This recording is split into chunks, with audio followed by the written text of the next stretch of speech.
Καλησπέρα σας.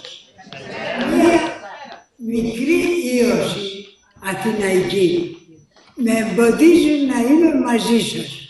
Λυπάμαι. Θα γίνει μια άλλη φορά. Αλλά θα το κάνω κατά τον βυζαντινό τρόπο. Θα χαιρετήσω την εκκλησία που έρχεται. Έστω και αν δεν έχει φτάσει ακόμα. Μετά την πολιτεία, δηλαδή τις δημοτικές αρχές, και έπειτα όλους εσάς που ήρθατε να ακούσετε μία άρρωστη γυραιά κυρία.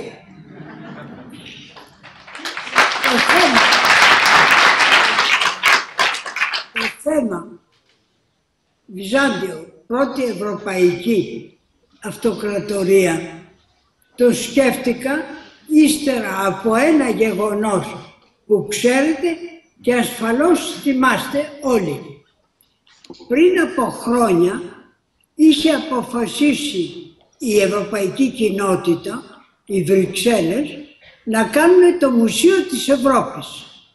Στο Μουσείο της Ευρώπης απεκλείστη το Βυζάντιο διότι θεωρήθηκε μη ευρωπαϊκό μόρφωμα και άρχισαν την ιστορία της Ευρώπης από τον Κάρολο το Μέγα.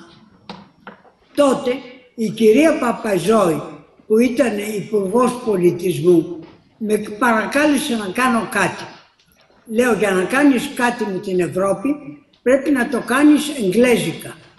Και έτσι για πρώτη φορά και για τελευταία έγραψα ένα βιβλίο εγγλέζικα, The Making of Europe, το οποίο έστειλα σε όλους τους βουλευτές του Ευρωπαϊκού Κοινοβουλίου και σε όλους τους αξιωματούχους. Έφτασε το πράγμα ούτως ώστε να γίνει αλλιώς το εν λόγω μουσείο. Λοιπόν, το Βυζάντιο, πρώτη ευρωπαϊκή αυτοκρατορία. Ποια είναι η Ευρώπη, για ποια Ευρώπη μιλάμε και τι είναι Βυζάντιο. Για ποια Ευρώπη. Μιλάμε για την Ευρώπη την χρυσή, δηλαδή του ήλιου. Μιλάμε για την Ευρώπη του χιονιού, την άσπρη. Μιλάμε για την προτεσταντική. Μιλάμε για την καθολική. Μιλάμε για την ορθόδοξη. Μιλάμε για την ελληνική. Μιλάμε για τη λατινική. Μιλάμε για τη σκανδιναβική. Για ποια Ευρώπη μιλάμε. Μιλάμε με μια Ευρώπη ήπειρο, η οποία δεν είναι τίποτε άλλο παρά το ακροτήρι το τελευταίο της Ασίας, ή μιλάμε για έναν πολιτισμό ευρωπαϊκό τον οποίο γευόμαστε και ζούμε άλλοι. Νομίζω ότι πρέπει να σταθούμε στο τελευταίο σημείο και να πούμε ότι μιλάμε για αυτόν τον ευρωπαϊκό πολιτισμό. Πότε αρχίζει αυτός ο πολιτισμός? Η λέξη Ευρώπη, που σημαίνει αυτή που έχει το ευρύ βλέμμα, το μεγάλο, το ανοιχτό μάτι θα λέγαμε, η λέξη Ευρώπη για πρώτη φορά όταν χρησιμοποιείται αφορά μόνο την Ελλάδα και έχει να κάνει πάντοτε με μία περιοχή που είναι εναντίον της Ασίας. Ποιας Ασίας? Της δεσποτικής Ασίας, αντίθετα από την δημοκρατική τότε Ελλάδα. Για αυτήν λοιπόν την Ευρώπη, την οποία λέω εγώ σήμερα στους φοιτητές μου, η Ευρώπη των 4 δέλτα, δηλαδή της δημοκρατίας, των δικαιωμάτων του ανθρώπου, του διαλόγου και της διανομής. Αυτή είναι η σημερινή Ευρώπη. Αυτή η σημερινή Ευρώπη αρχίζει βέβαια από πολύ παλιά. Αλλά ποιος είναι Ευρωπαίος? Άλλο ο Σικελιανός, άλλο ο Κρητικός, άλλο ο Βόρειος και άλλο ο Νότιος.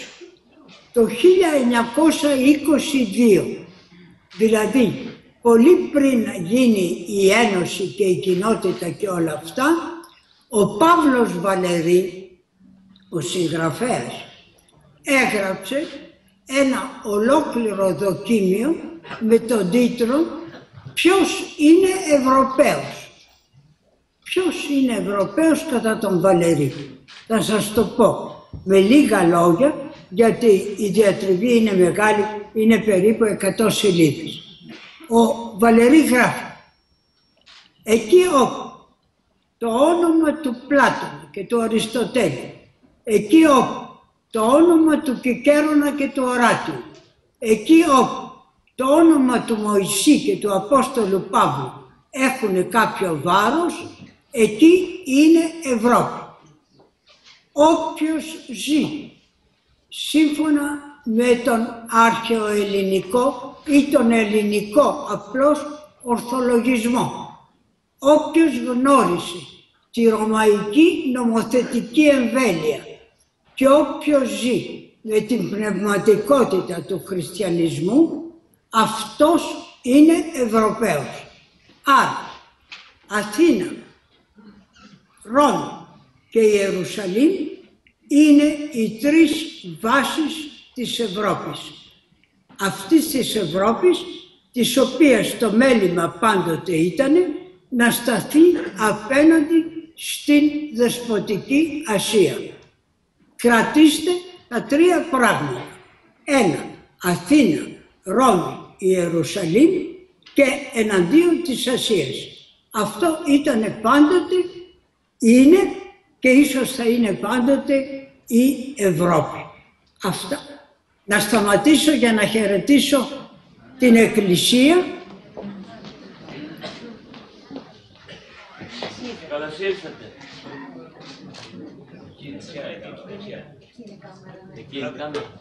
Και να πω ότι καλώς ήρθατε και περαστικά γρήγορα να πάτε στο σπίτι, όχι στη Γαλλία όμως, εδώ, για να έχετε την προστασία των συγγενών σας, γιατί και η Ελλάδα σας αγαπάει και σας θέλει και εμείς σας θέλουμε, και όταν οι γιατροί επιτρέψουν, εγώ θα ρωτήσω τους γιατρούς, εάν κάνετε παρατιμονιές, παρατυπίες, θα πρέπει να λάβω τα μέτρα μου. κατάλαβα. Κάνατε μεγάλη θυσία να γίνει αυτό που έγινε. Το θέλημα του Θεού ήθελε να είστε στο Αγία. Εντάξει, μέχρι εκεί καλά. Πέραν αυτού, ό,τι πουν οι γιατροί. Σύμφωνοι. Συμβασμιότατε με τις ευχές σας. Σας έχω δει, έχω να σας δω από τότε. Έχω να σας δω από τότε που ο αείμνηστος και ανεπανάληπτος Αρχιεπίσκοπος Χριστόδουλος σας ετίμησε με την υψίστη τιμή του Αποστόλου Παύλου ο χρυσό παράσημο, όχι μετάλλιο, παράσημο, στην αίθουσα των συνεδριών της Ιεράς Συνόδου, και ήμουνα παρόν ως επίσκοπος βέβαια και σας χάρηκα από εκεί. Και έχω να σας δω από τότε, πρέπει να έχουν περάσει 8-10 χρόνια και είστε ακμεωτάτοι. Από το στόμα σας. Ένα χειροκρότημα δικό μου. Ευχαριστώ πολύ για τα καλά σας λόγια. Έλεγα λοιπόν, σεβασμιότατε, Ναι, ευχαριστώ. ότι ο ευρωπαϊκός πολιτισμός χαρακτηρίζεται από τρία στοιχεία. Από τον ορθολογισμό τον αρχαιοελληνικό, από την νομοθετική εμβέλεια τη ρωμαϊκή και από την πνευματικότητα τη χριστιανική. Αθήνα, Ρώμη και Ιερουσαλήμ είναι τα τρία στοιχεία που κάνουν την Ευρώπη, της οποίας η ιστορία συνοψίζεται πάντοτε ως η δημοκρατική Ευρώπη απέναντι στη δεσποτική Ασία. Αυτά για την Ευρώπη. Ποιο είναι το Βυζάντιο? Τι είναι το Βυζάντιο?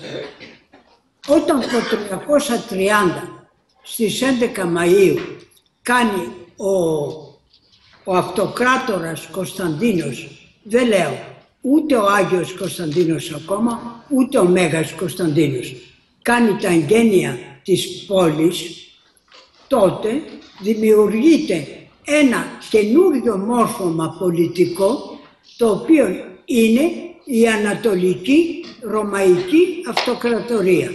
Υπάρχει η Δυτική και η Ανατολική. Ποια είναι η διαφορά τους? Η διαφορά τους είναι ότι η Ανατολική Ρωμαϊκή Αυτοκρατορία είναι ελληνόφωνη. Αν τραβήξετε μία ευθεία γραμμή από τη Βενετία μέχρι την Σύρτη κάτω, έχετε ανατολικά τους ελληνόφωνους πολιτισμούς και δυτικά τους λατινόφωνους πολιτισμούς.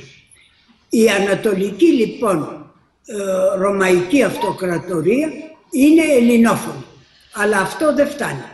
Είναι και κάτι άλλο παραπάνω από την Δυτική Ρωμαϊκή Αυτοκρατορία. Είναι εκχριστιανισμένη και το ξέρουμε ήδη από ένα σωρό κείμενα. Αν ανοίξετε την Αποκάλυψη του Ιωάννη, η οποία είναι γραμμένη γύρω στο 91 μετά Χριστόν, θα δείτε ότι υπάρχουν οι 7 λιχνίες της Αποκαλύψεως. Ποιες είναι αυτές οι 7 λιχνίες και τι σημαίνουν?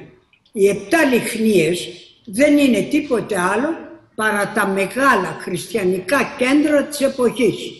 Να σας τα θυμίσω.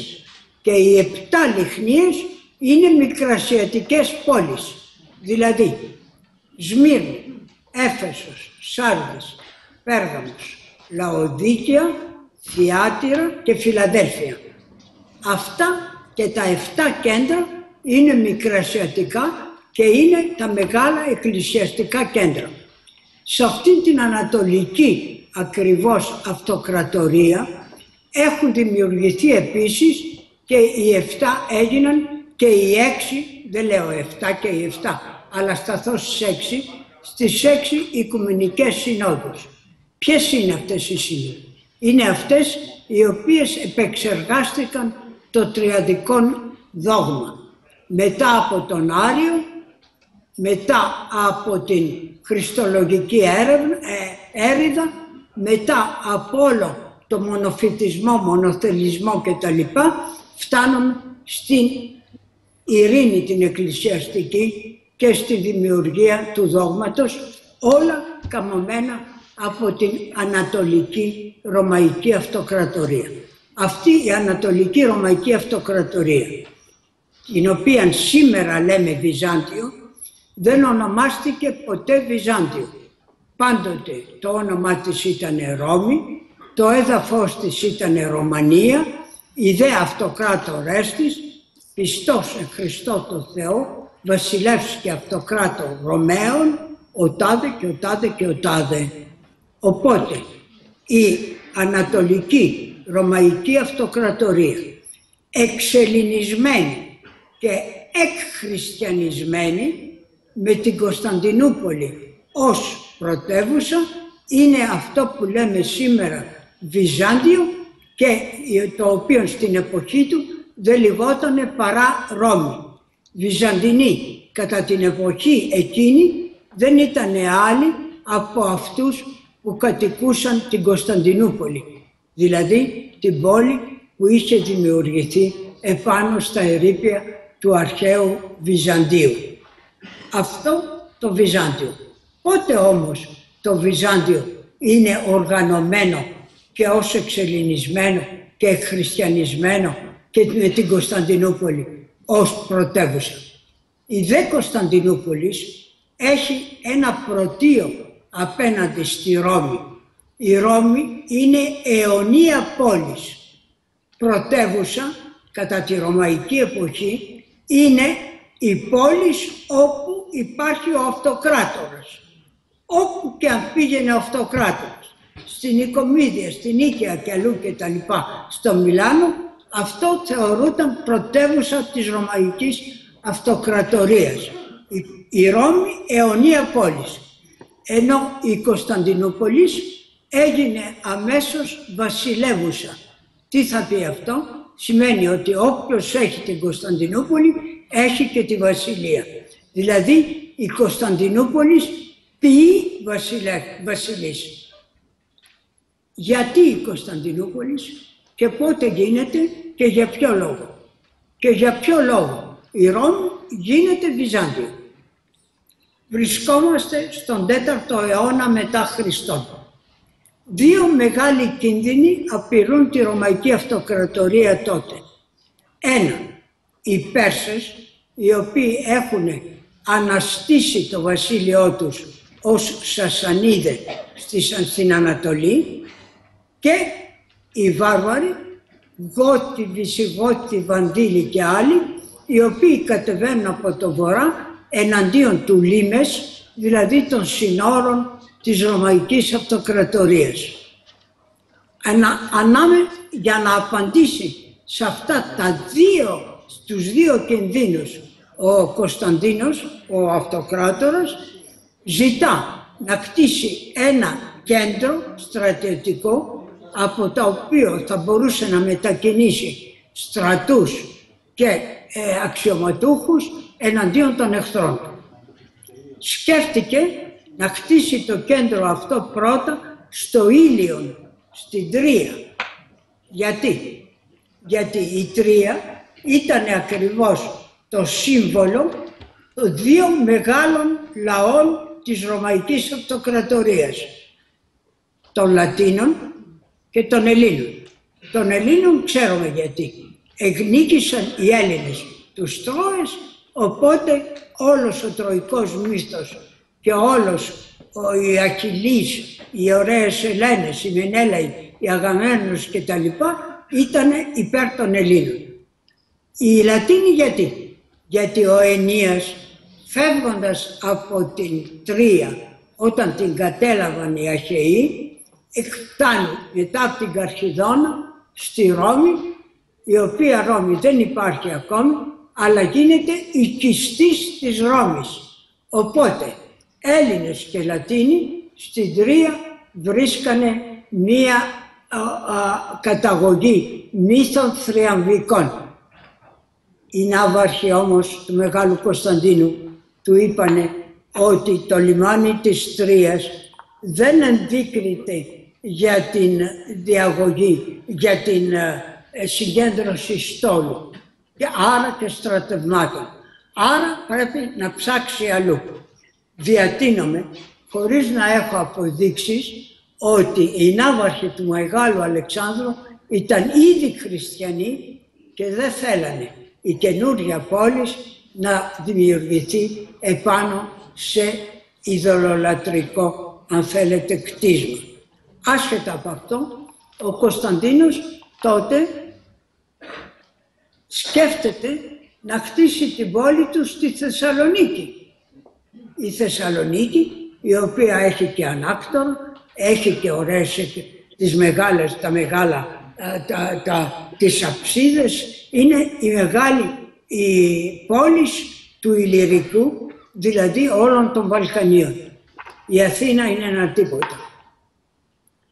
Αλλά η Θεσσαλονίκη δεν ενδείκνυται για τη συγκέντρωση στρατού, ο οποίος θα πάει εναντίον των Περσών. Θα μπορούσε να αντιμετωπίσει τους βαρβάρους που κατεβαίνουν από το βορρά, αλλά όχι τους Πέρσες. Και τότε ο Κωνσταντίνος αποφασίζει να χτίσει την πόλη του στο Σκούταρι, δηλαδή στην πόλη που είναι απέναντι στην Κωνσταντινούπολη σήμερα. Τότε λέει, άγγελος Κυρίου κάθε βράδυ έπαιρνε τις πέτρες, τα βράχια, τα εργαλεία των εργολάβων και των εργατών από το Σκούταρι και τα πήγαινε στην απέναντι ακτή. Τι σημαίνει αυτό? Σημαίνει ότι η Κωνσταντινούπολη είναι εκλογή θεϊκή. Είναι αγγελική εκλογή. Και τότε ο Κωνσταντίνος αποφασίζει να χτίσει την πόλη του εκεί που οι άγγελοι του επέδειξαν, ο άγγελος, και της δίνει κατά τον Αλεξανδρινόν τύπο το όνομά του. Γιατί όπως ξέρετε οι βασιλείς δίναν το όνομά τους από την εποχή των Μακεδόνων και μετά. Ποτέ πριν από τους Μακεδόνες δεν έχουμε πόλεις με βασιλικό όνομα.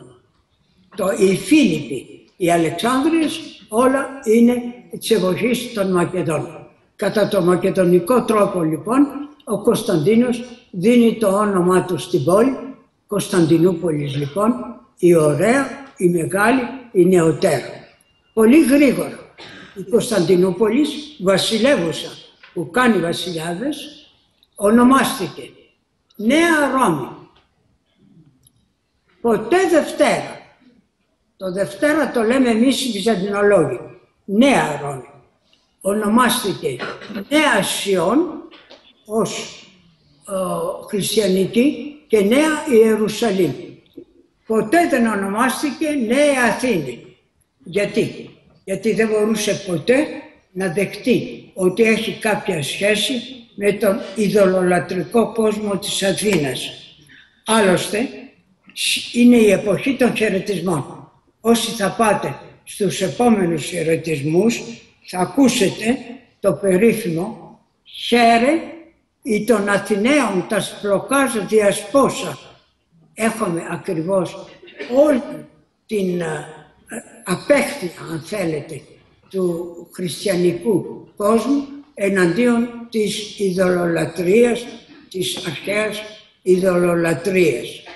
Βεβαίως, δεν υπήρχε ειδωλολατρία στην αρχαιότητα, αλλά το μεγάλο επιχείρημα των χριστιανών εναντίον της αρχαιότητας ήταν να ονομαστεί ειδωλολατρία η θρησκεία τους. Αυτό είναι ένα από τα μεγάλα θέματα. Εκείνο που ενδιαφέρει είναι ότι οι χριστιανοί πατέρες είναι εναντίον της αρχαίας σοφίας.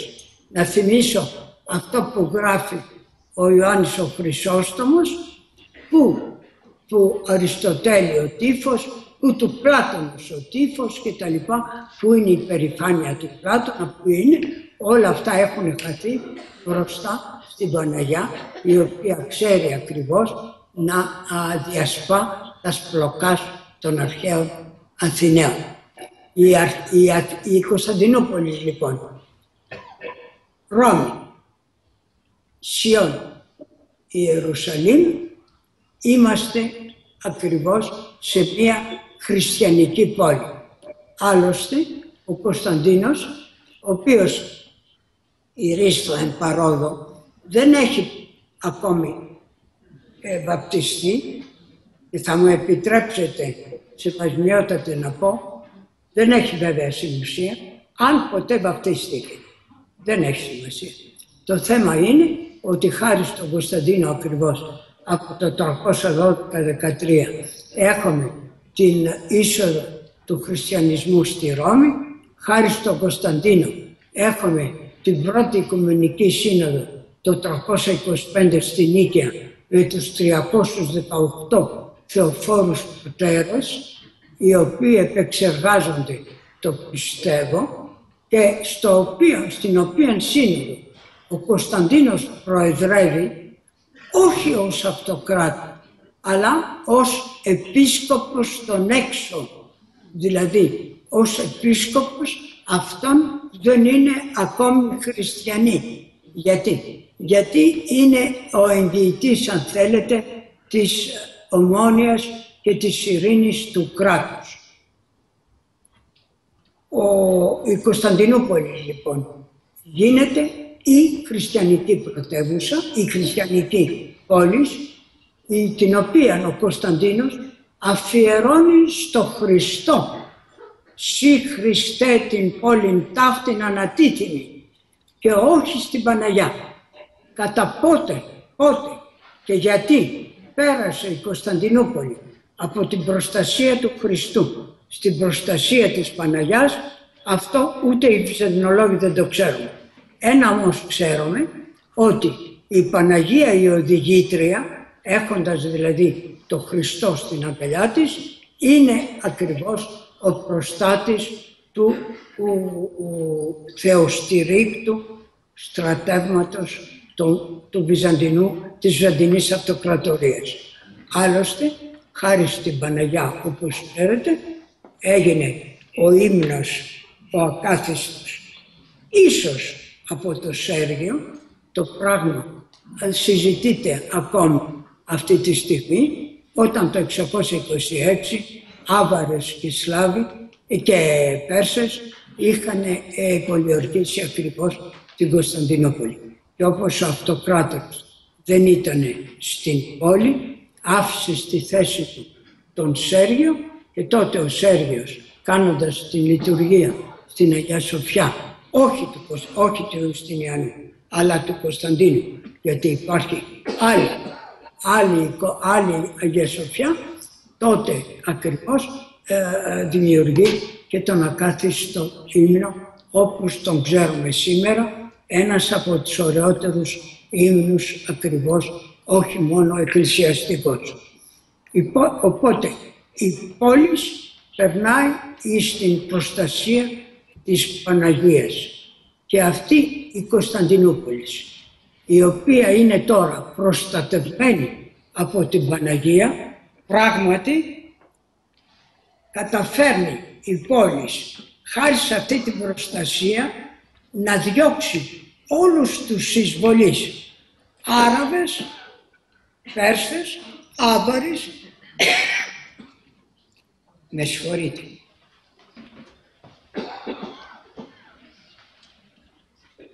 αλλά ακόμα και Ρώσους. Το 860, στις 18 Ιουνίου, ένας άγνωστος, λέει, λαός καταφτάνει στην πόλη με πλοία μεγάλα, τα περίφημα ντραγκάρ. Αυτός ο άγνωστος λαός, Ρος γράφει ο Ιερός Φώτιος, τότε πατριάρχης ήταν ο Φώτιος στην Κωνσταντινούπολη και ο Μιχαήλ Τρίτος, ο αυτοκράτορας, βρίσκεται εναντίον των Αράβων στη Μικρασία. Οπότε πάλι ο πατριάρχης είναι ο υπεύθυνος για την άμυνα της πόλης. Και τότε ο Φώτιος μαζεύει όλο το πλήρωμα στην Αγία Σοφιά, τώρα βεβαίως του Ιουστινιανού, και εμβάπτει, λέει, το μαφόριο της Παναγίας, δηλαδή το πανοφόριο της Παναγιάς, το οποίο ήταν ένα από τα ιερά κοιμήλια της πόλης, το εμβάπτει στο Βόσπορο, έγινε μια τέτοια τρικυμία που όλα τα ντραγκάρ σχεδόν καταστράφηκαν και η πόλη σώθηκε ακόμα μία φορά χάρη στην προστασία της Παναγίας. Βεβαίως η Παναγία εκόφευθε 2 φορές.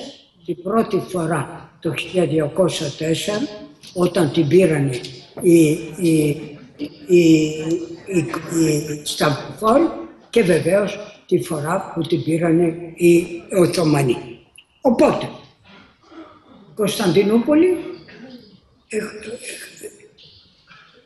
κυρίως Ρώμη, κυρίως Ιερουσαλήμ, ιερή πρωτεύουσα, ελληνόφωνη. Γιατί ελληνόφωνη? Ακόμα ο νόμος είναι λατινικός.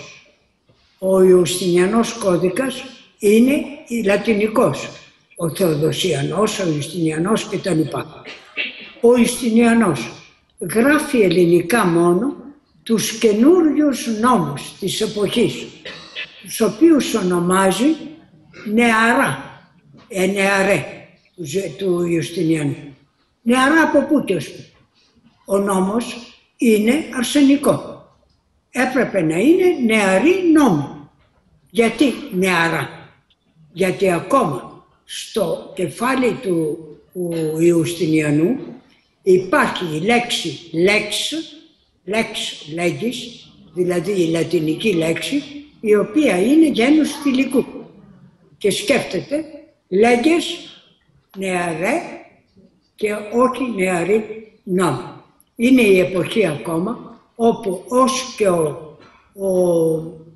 ο πρωθυπουργός του Ιουστινιανού, ο Ιωάννης ο Λιδός, γράφει στο περί Μαγιστράτικους, το περί αξιωμάτων που έγραψε, ότι ήμασταν μεγάλοι και τρανοί όταν χρησιμοποιούμε την πάτριον γλώσσα.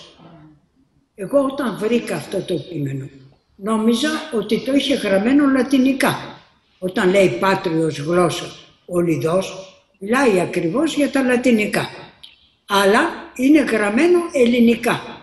Είναι ακριβώς η εποχή που περνάμε από την μία γλώσσα στην άλλη ως την επίσημη γλώσσα.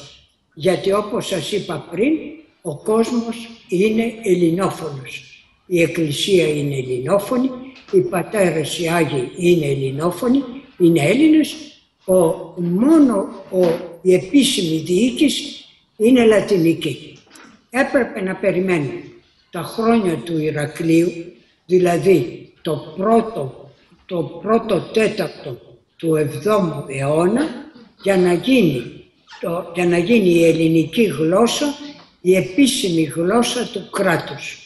Πράγμα το οποίο σημαίνει ότι έχει γίνει η ελληνοποίηση, έχει γίνει η χριστιανοποίηση, το δόγμα έχει ήδη επεξεργαστεί, η Κωνσταντινούπολη είναι η μόνη πια πόλη, η μόνη Ρώμη, γιατί η άλλη Ρώμη έχει καταστραφεί από τον Αλάριχο, οπότε βρισκόμαστε στην εποχή όπου το Βυζάντιο είναι η μόνη αυτοκρατορία, η χριστιανική, η εξελληνισμένη, η μόνη ρωμαϊκή αυτοκρατορία.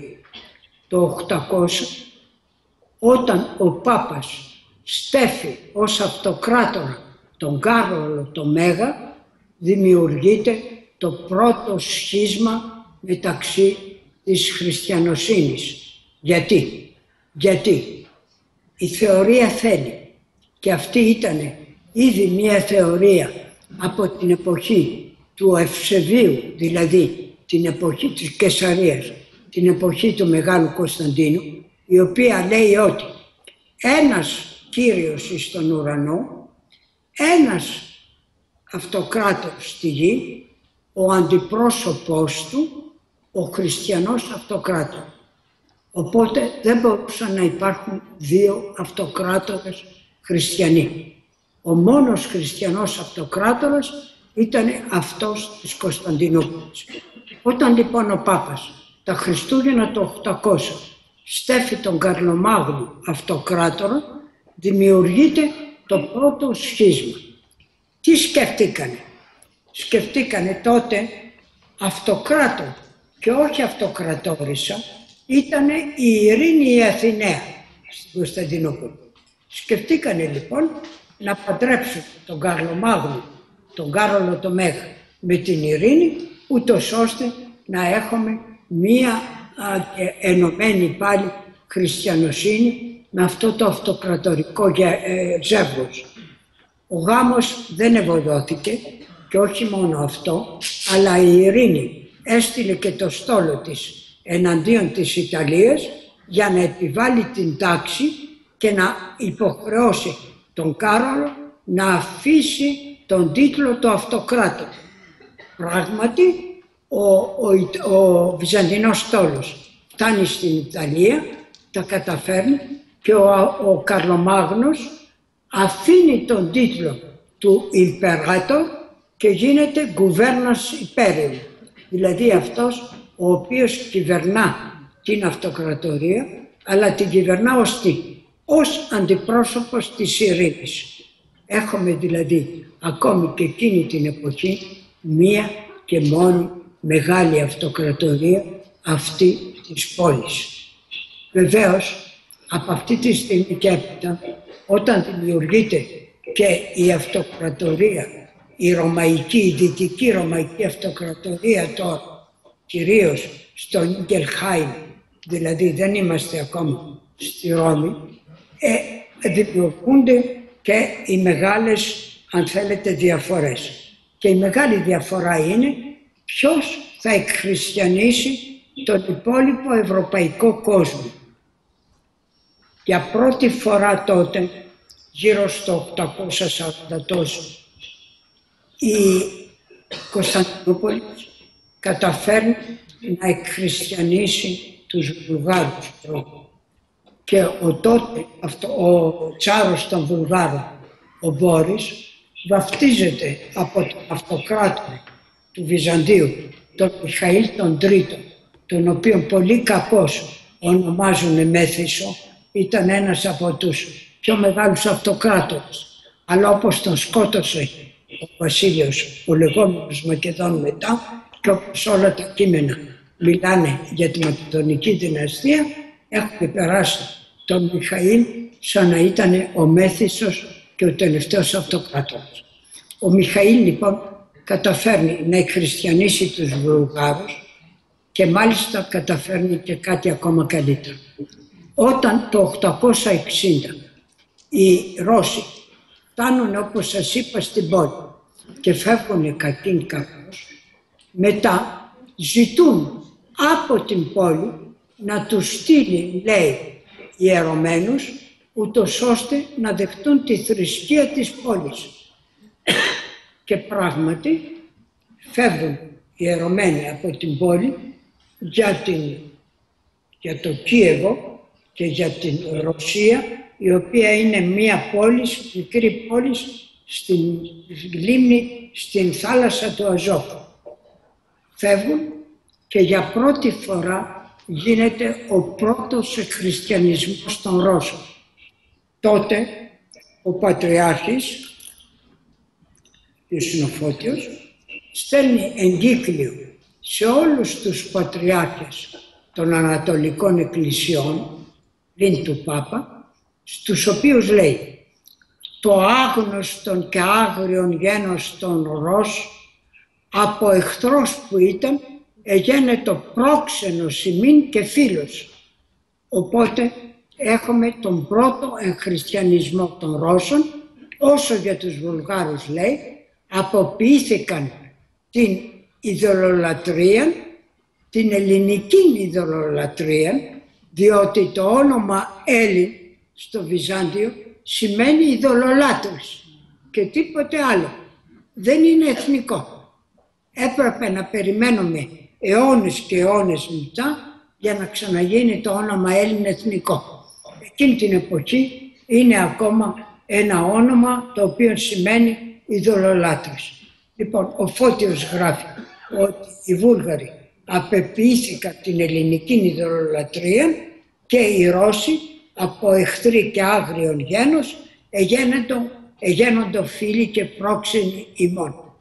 Έχουμε για πρώτη φορά τότε, τον 9ο αιώνα, την Εκκλησία να έχει πολύ μεγαλύτερα σύνορα από ό,τι είχε η αυτοκρατορία. Αυτή λοιπόν η αυτοκρατορία, η εξελληνισμένη, η εκχριστιανισμένη, με την Κωνσταντινούπολη ως βασιλεύουσα και ως Νέα Σιών, Νέα Ιερουσαλήμ και Νέα Ρώμη, αυτή η αυτοκρατορία είναι ακριβώς η πρώτη και βασική αυτοκρατορία της Ευρώπης, όπως την θέλουμε σήμερα, όπως ήταν πάντοτε. Γιατί αυτή ακριβώς η αυτοκρατορία έχει αναλάβει και τον αγώνα εναντίον της Ασίας. Όπως σας είπα αρχίζοντας, πρώτος εχθρός από την Ασία, της αυτοκρατορίας αυτής, ήταν οι Πέρσες. Οι Πέρσες, οι Σασανίδες.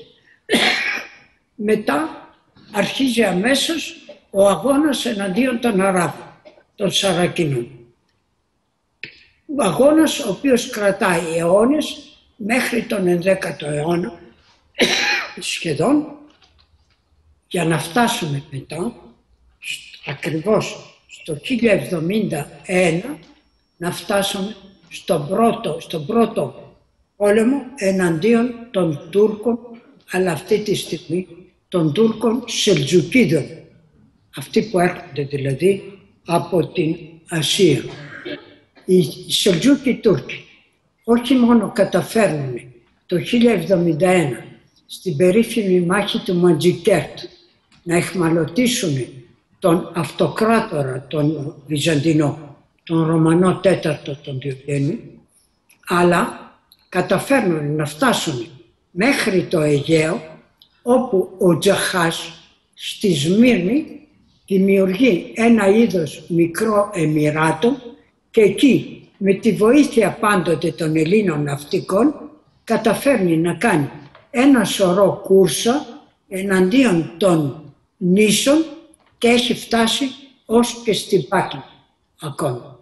Έπρεπε ο Αλέξιος ο Κομνηνός να κάνει τις διομολογήσεις δηλαδή τη συμμαχία του με τη Βενετία, για να μπορέσει ακριβώς να διώξει και τους Νορμανδούς, οι οποίοι τον ίδιο χρόνο είχαν πάρει τον Μπάρι στην Ιταλία, αλλά και τους Σελτζούκους από τη Μικρασία, και να ξαναγίνει η αυτοκρατορία, όχι όπως ήταν πρώτα η παγκόσμια και μόνη ευρωπαϊκή αυτοκρατορία, αλλά η αυτοκρατορία η οποία γίνεται σιγά σιγά η αυτοκρατορία του νέου ελληνισμού. Και έκτοτε, από εκείνη την εποχή και έπειτα, δηλαδή μετά από τον 11ο αιώνα και μετά, το 10ο, 13ο και μετά, η λέξη Έλλην ξανααποκτά την εθνική της σημασία. Άρα, πόλης, χριστιανισμός, ελληνοσύνη, Ρώμη, Αθήνα, Ιερουσαλήμ, όλα αυτά έχουν μία σύμπτυξη, αυτή η σύμπτυξη λέγεται Κωνσταντινούπολης. Άρα, πρώτη μεγάλη αυτοκρατορία της Ευρώπης, η αυτοκρατορία της Κωνσταντινούπολης. Ευχαριστώ.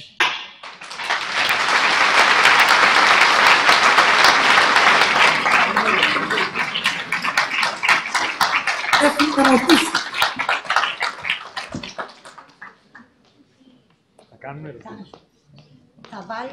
Θα βάλουμε αριθμό ερωτήσεων ή θα μας πείτε εσείς πότε θα σταματήσουμε? Έλα βρε παιδί, όσο μπορώ.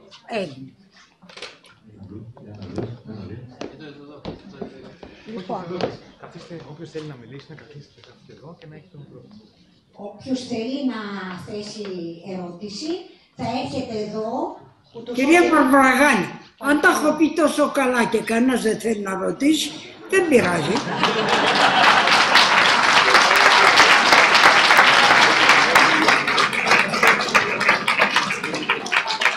Ορίστε κάτι ότι οι ερωτήσεις θα είναι για να σας αναγκάσω να μας πείτε μερικά ακόμη τόσο καλά παραπάνω.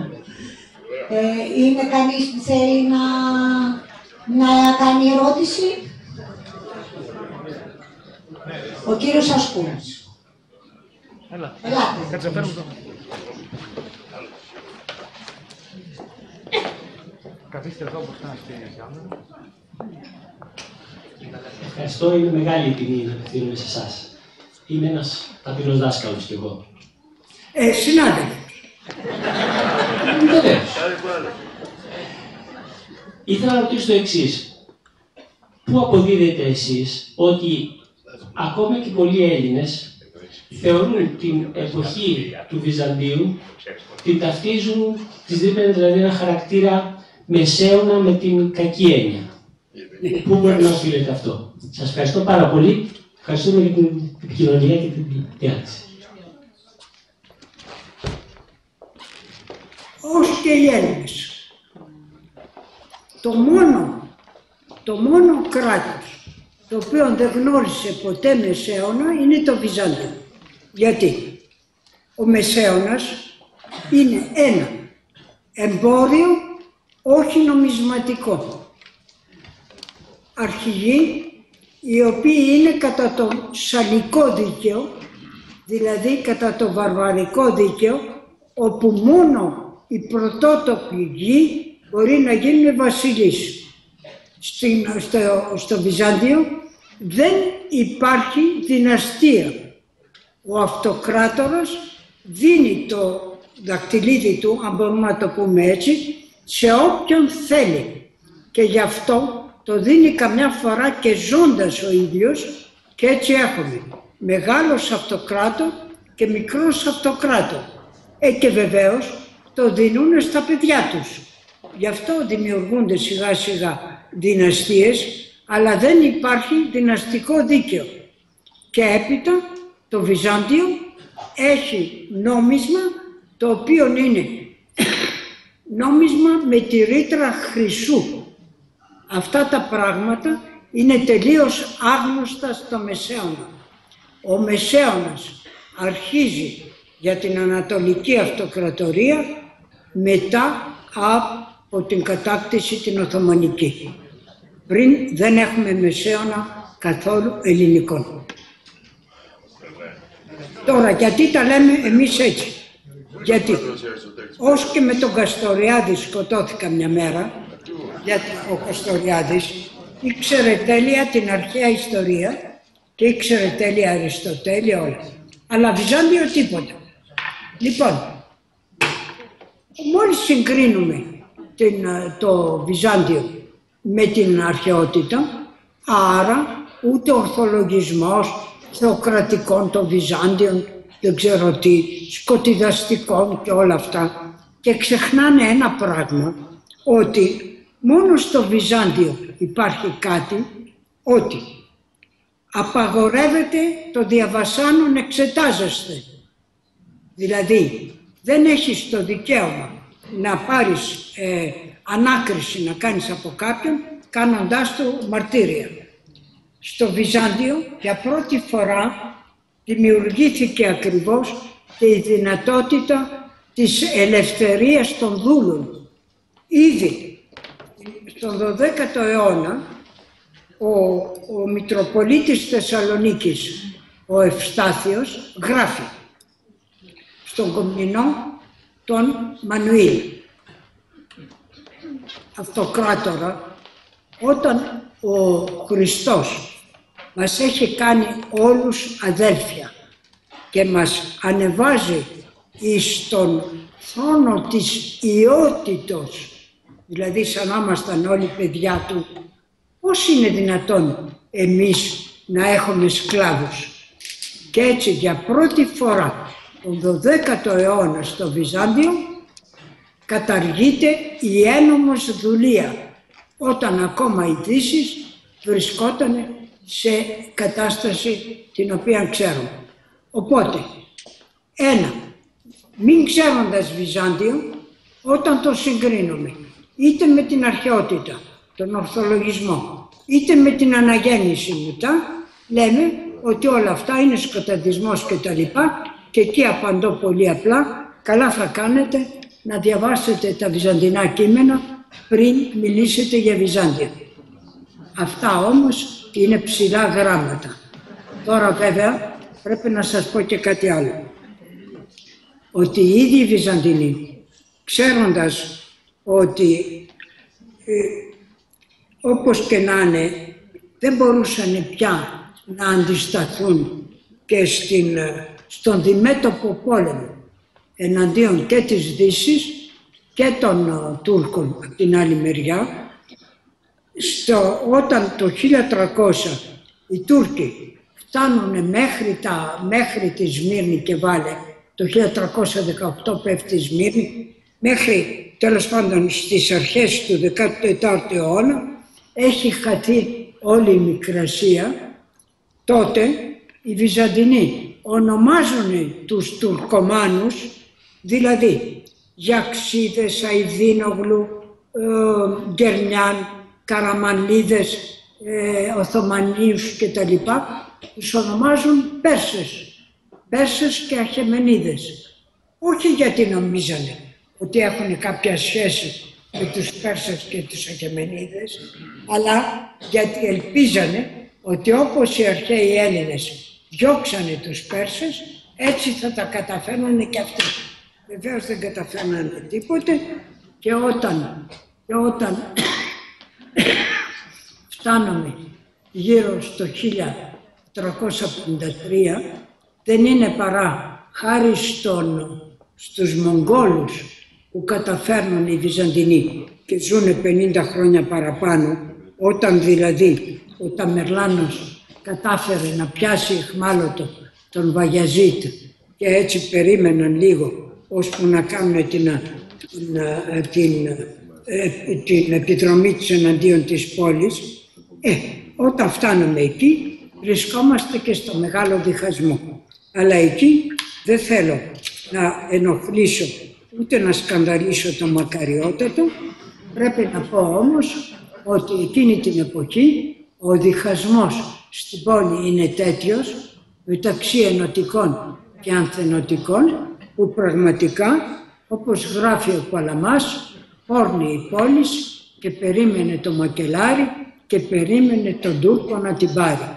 Είναι ακριβώς η εποχή όπου, να το πω σεβασμιότατε, όλα, ναι, είναι η εποχή όπου στην εκκλησιά του Παντοκράτορος, της Μεγάλης Μονής του Παντοκράτορος, ο Σχολάριος, ο μετέπειτα Πατριάρχης, έχει τυχοκολλημένο ανάθεμα εναντίον του Κωνσταντίνου του Παλαιολόγου, του Αυτοκράτα, ο οποίος Αυτοκράτα βρίσκεται επάνω στην πύλη του Ρωμανού μόνο με 800 Γενοβέζους, με τον Τζουστινιάνη και με τον επίσκοπο του Κιέβου, τον Ισίδωρο του Κιέβου, ο οποίος και αυτός είναι αποσταλμένος του Πάπα. Δηλαδή, στις επάρξεις του Ρωμανού δεν έχουμε την ελληνική, αν θέλετε, εκκλησία, την Ορθόδοξη Εκκλησία. Έχουν τυποκολλημένο ανάθεμα εναντίον του Παλαιολόγου. Γιατί ο Παλαιολόγος είχε κάνει ενωτική λειτουργία ακριβώς, πράγμα το οποίο δεν δεχόταν ο Σχολάριος. Λοιπόν, γι' αυτό λέω, όπως γράφει και ο Παλαμάς, και άλλωστε ο Νοταράς, ο ίδιος ο οποίος ήταν μεγάλος δούκας της εποχής, δηλαδή ο μεγάλος ναύαρχος της εποχής, είπε, προτιμώ να δω στην πόλη αντί τιάρας λατινικής, καφτάνι τουρκικό. Γιατί ακριβώς το μεγάλο διαζύγιο με τη Δύση είχε γίνει ήδη την εποχή της Τετάρτης Σταυροφορίας. Όπου, όπως ξέρετε, χιλιάδες καταστροφές από τους σταυροφόρους, όλες οι μεγάλες μητροπόλεις της Δύσης σήμερα είναι γεμάτες, να μιλήσω για τον Άγιο Μάρκο, με την Οικοποιό, με τα άλογα του υποδρόμου, και τα λοιπά, από την βία την οποία οι σταυροφόροι πήραν από την πόλη. Και αυτά, ο διχασμός, κανείς δεν δέχτηκε τα πρωτεία του Πάπα, κανείς δεν δέχτηκε ακριβώς. Άλλωστε και οι ξένοι πολύ λίγο έδειξαν επιθυμία να βοηθήσουν τους Βυζαντινούς. Έχουμε ως και εκστρατεία εκρουαζάντο, πώς το λέμε, σταυροφορία κόντρα Γκρέκος εναντίον των Ελλήνων, αλλά και άλλες οι οποίες ήταν υπέρ των Ελλήνων, χωρίς αυτές να βρίσκουν καθόλου βοήθεια από τους Έλληνες. Αυτός ο διχασμός, πρώτα της χριστιανοσύνης ολόκληρης, μετά της κωνσταντινοπολιτικής, αν θέλετε, κοινωνίας, έκανε αυτό που έκανε μέχρι σήμερα, και έτσι μετά από τις 29 του Μάη, την ημέρα της Αγίας Θεοδοσίας, ως τα σήμερα, μόνο μαρτύρια η Ρωμιοσύνη τραβάει.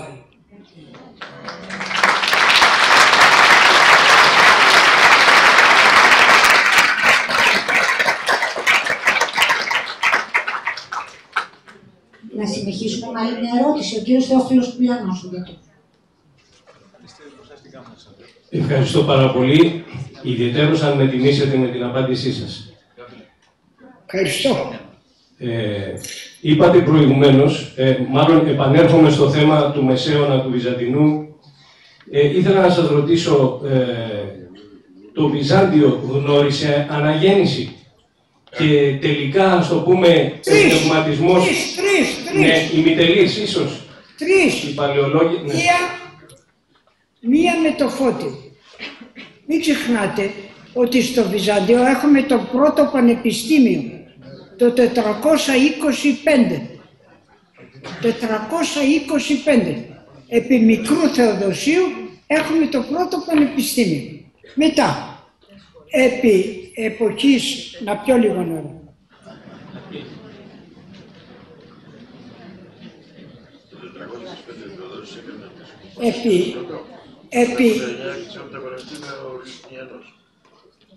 Κωνσταντίνο VII Πορφυρογεννήτου, δηλαδή αρχές του 10ου αιώνα, τι έχουμε. Ο Πορφυρογέννητος, ο Κωνσταντίνος, είναι ένας περίεργος βασιλιάς.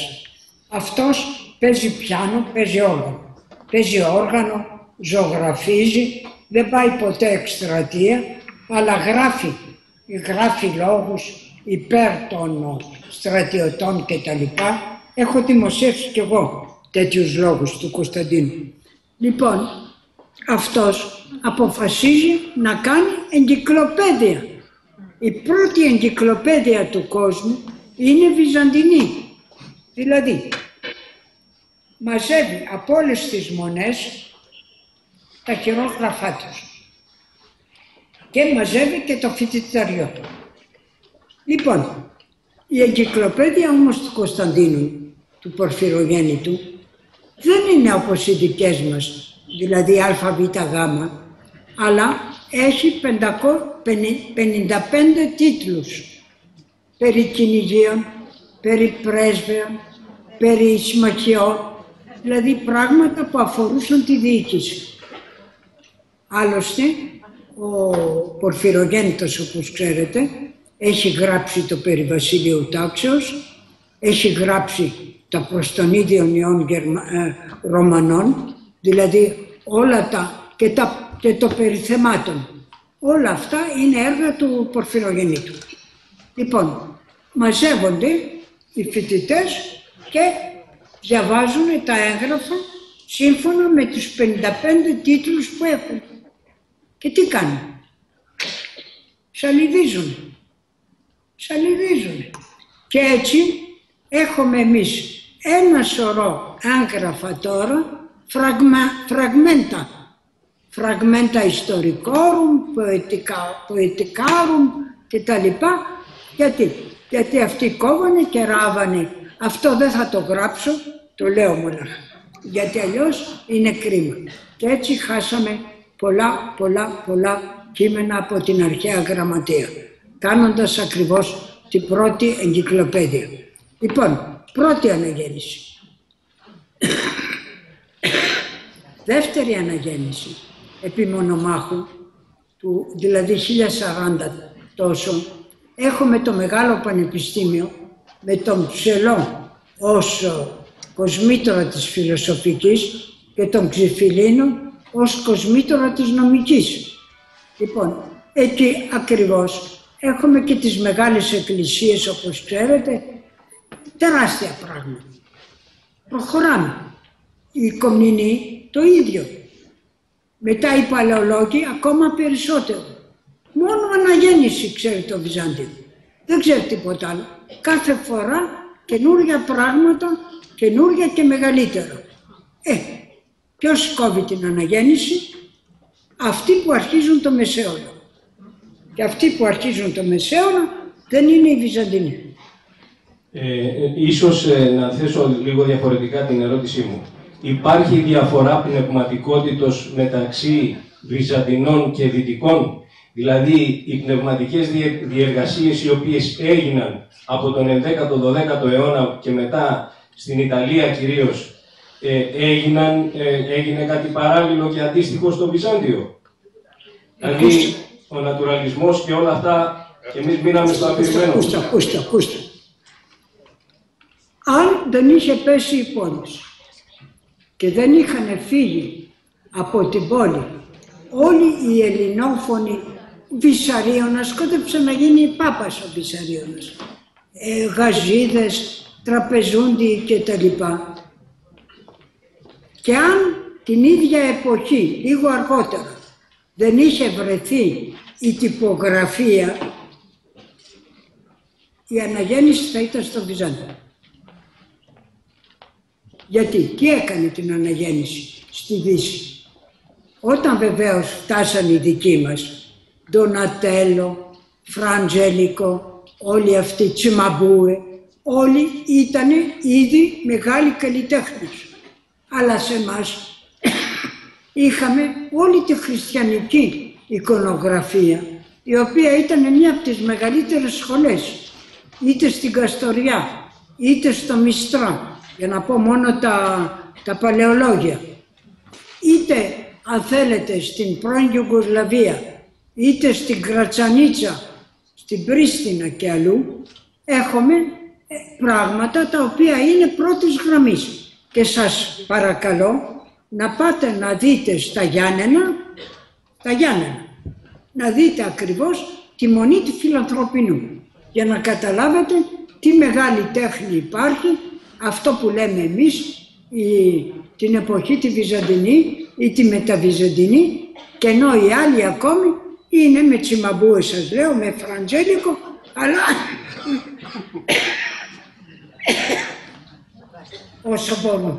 όσο μπορούν.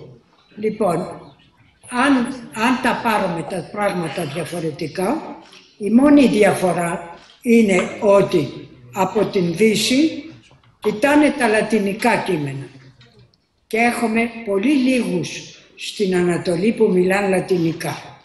Το ίδιο πια στη Δύση περιμένουν να μάθουν τα ελληνικά και τα μαθαίνουν τα ελληνικά από τους αυτεξόριστους της πόλης για να γίνει πραγματικά η πραγματική μεγάλη αναγέννηση, χάρη όμως στην τυπογραφία. Αν δεν υπήρχε τυπογραφία, άλλωστε εκείνη την εποχή, θα πω τελειώνοντας γιατί αρχίζω και κουράζομαι, θα σας πω για να γελάσετε, εκείνη την εποχή οι Τούρκοι μόλις παίρνουν την πόλη, όπως ξέρετε, γράφουν ελληνικά. Οι Σουλτάνοι όλα τους τα έγραφα είναι ελληνικά τα πρώτα. Δεν είναι. Λοιπόν, αλλά αποκλείουν από το λιμάνι της πόλης όλους τους χριστιανικούς τόλους. Δηλαδή τους Ισπανικούς, τους Ιταλικούς, Γενοβέζικους κτλ. Τι κάνουν? Ψάχνουν τώρα να βρούνε το δρόμο του Μεταξιού και των Μπαχαρικών από την απέναντι μεριά. Πώς θα το βρουν? Ο Αριστοτέλης, πάνω τώρα στην αρχαιότητα, ο Αριστοτέλης έγραψε, όπως ξέρετε, μετεωρολογικά. Στα μετεωρολογικά του Αριστοτέλης γράφει ένα πράγμα απλό. Πήγα, λέει, στην Κύπρο. Πήγα στην Κύπρο και κοίταξα τον ουρανό. Είδα ότι οι αστερισμοί δεν είναι στην ίδια θέση που ξέρω εγώ από την Ελλάδα και από την Μακεδονία. Και έτσι κατάλαβα ότι η γη είναι σφαίρα και πάνε μικρά. Μια μικρή σφαίρα. Και ότι όποιος θέλει να πάει σε ένα μέρος της γης μπορεί να πάει είτε ξεκινώντας από την Ανατολή είτε ξεκινώντας από τη Δύση. Ο Κολόμβος, ο οποίος βρίσκεται στη Χίο, γιατί η Χίος είναι γενοβέζικη αποικία κάποια στιγμή, ασφαλώς ξέρει τα μετεωρολογικά, τα οποία έχει μεταφράσει ο Ακομινάτος λατινικά. Οπότε με τα μετεωρολογικά του στη τσέπη, ο Κολόμβος πάει να βρει τις Ινδίες από την άλλη μεριά. Και τι βρίσκει? Όταν φτάνει στο Μοντεβίντεο, βλέπω που βρίσκει στην Αμερική, πώς την ονόμασε? West Indies, δηλαδή Δυτικές Ανδίες. Δυτικές Ανδίες. Δηλαδή, αν δεν είχε η πόλη, δεν θα είχαμε βρει την Αμερική. Τώρα τι είναι καλύτερα δεν ξέρω.